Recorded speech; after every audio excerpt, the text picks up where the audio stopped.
میں دوبارہ میں ایکٹیا ریسیموسا یعنی سیمیسیفیوجا کی بعض علامتیں آپ کو یاد دلا رہا ہوں۔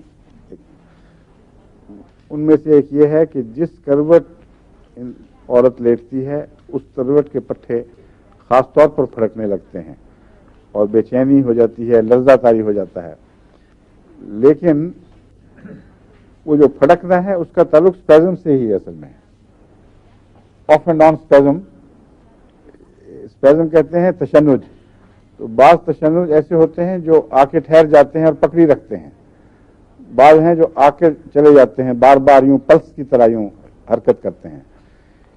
اس کا تشنج اس قسم کا ہے، لیکن ہوتا چلا جاتا ہے اور ہٹتا نہیں جب تک اس کے صحیح علاج نہ کیا جائے۔ ہم وضع حمل کے وقت جب بچہ پیدا ہونا ہو اس وقت اس کا تشنج کولوں میں واقع ہوتا ہے۔